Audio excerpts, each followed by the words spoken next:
Hello guys. Today we're gonna talk about the movie Amadeus. It's been forever since I've reviewed a movie I've owned. I kind of developed the habit of just reviewing either an actor or director or something I watched on stream or something with somebody. So yeah, this is I don't think I reviewed this before. I don't believe so. Um, I'm tempted to check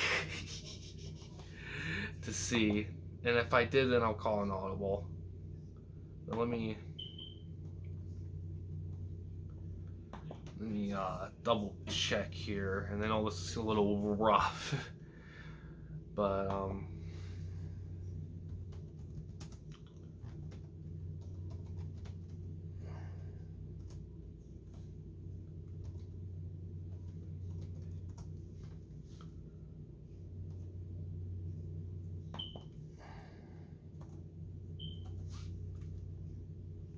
hmm.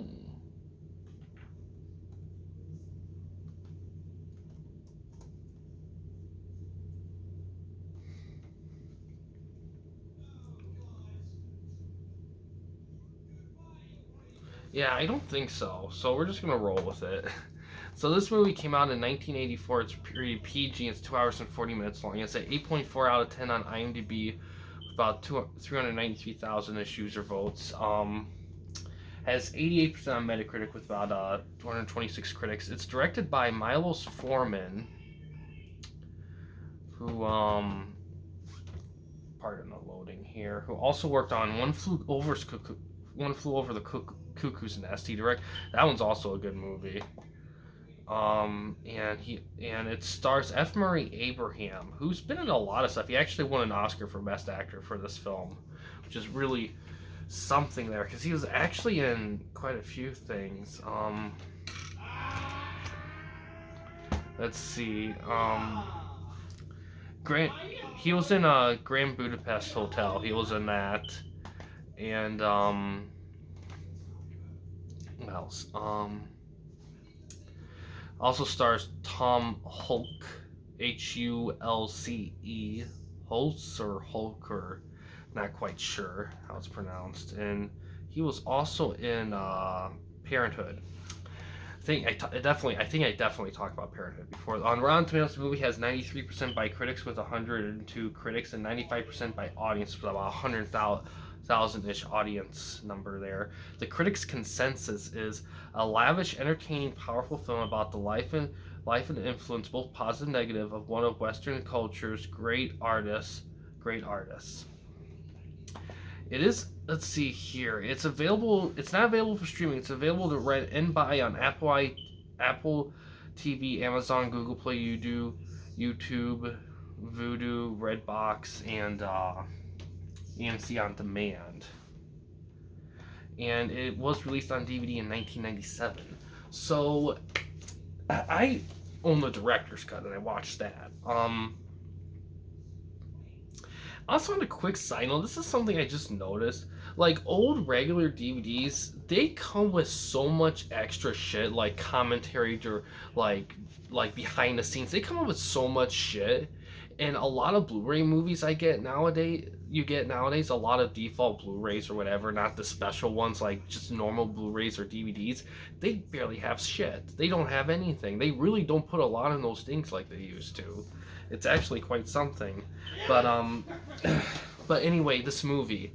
So basically, the movie, it's kind of a pseudo biography film about Mozart, and it's all through this older guy who was supposedly his friend. This movie is loosely based on real life. There's definitely a lot of liberties taken in to this, so it's kind of a lucid retelling of this guy's relationship with Mozart and how much of an influence he was, and how much, to his horror and disgust, to realize that Mozart is actually not what he thought he would be.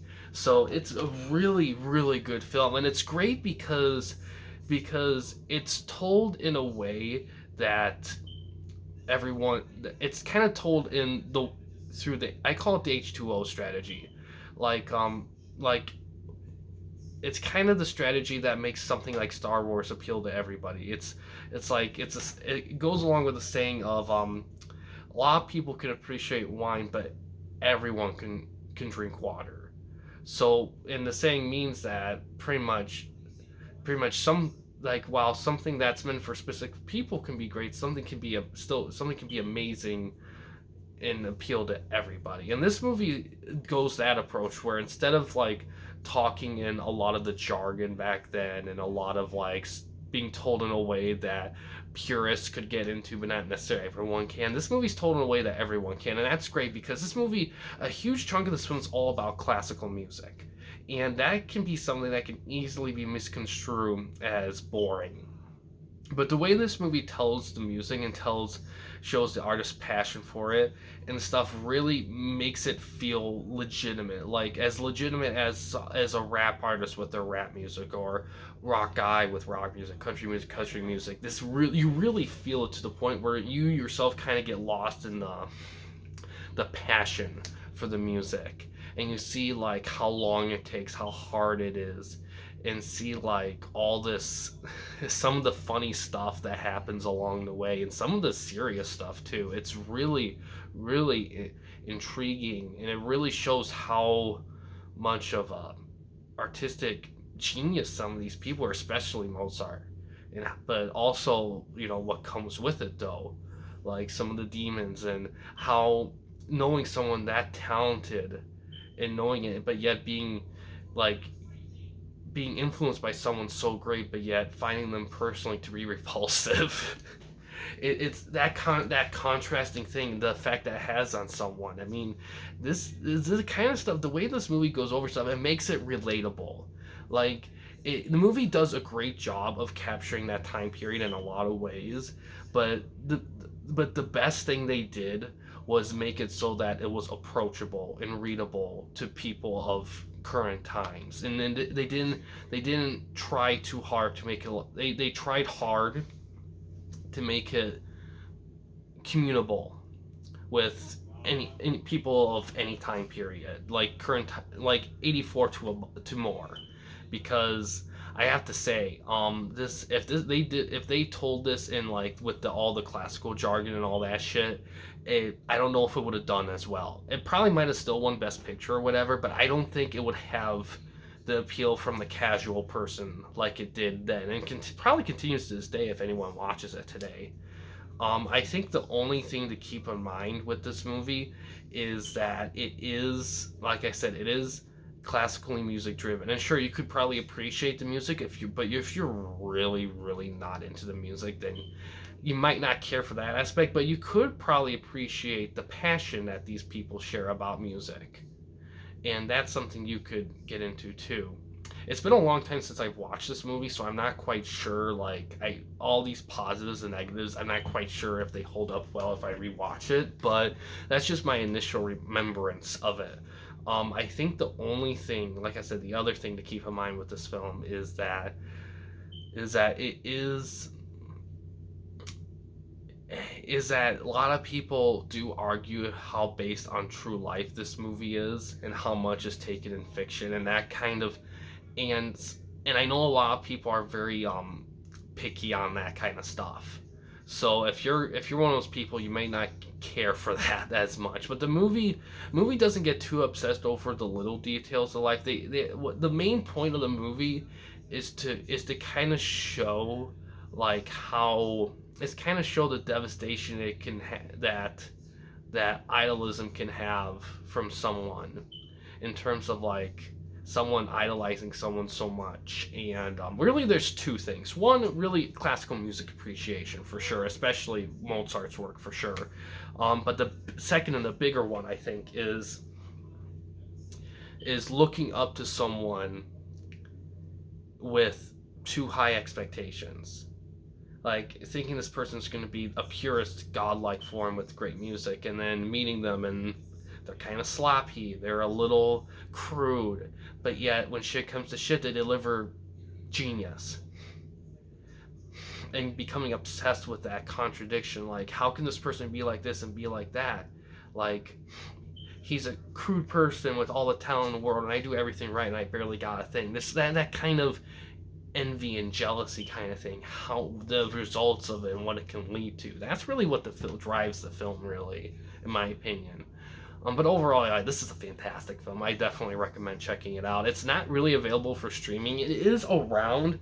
I suggest just picking up a DVD or Blu-ray copy of it or something like that. I think that's probably the best route to go. Um, but if you rather just rent or buy it, you could do that too. It's not that expensive to do. Um, but yeah, guys, that's all I got for this one. I keep talking about doing those Matrix film review. I keep delaying it. I am gonna do that some point. I'm not gonna say when, but I do. The only reason why it's taken a bit because review movies like that where I review like all the films in one video, those can take a minute because it's just a lot in one video, and it takes a certain amount of energy that I don't quite process all the time. But I will get to it. I also want to say very soon I'm going to start my vlog series on the Briscoe County Jr. TV series. I'm going to plan on doing that probably, I think probably starting in June, but I don't want to say for sure. But I will be starting it in the summer. So I'm excited to do that because that's a great little hidden gem series. But yeah, guys, thanks for watching. In case you want to chat with anyone at the camping company, you don't want to use the YouTube comment section, we do have a couple options. First one is we have a Discord channel. You can find a link to that in About page / About section of our channel. We also have a community tab on our channel as well. You can access that anywhere, anytime. We also have a Patreon page in the works. The main goal of that page is to raise some money for the channel so we can have a bigger budget to do more ambitious things and also to start making merchandise for the channel as well. Merchandise itself will be geared toward aspects of the channel that you guys enjoy, so any support we get for that is much appreciated. But yeah, guys, thanks for watching. Please subscribe and like the videos, and have a good day.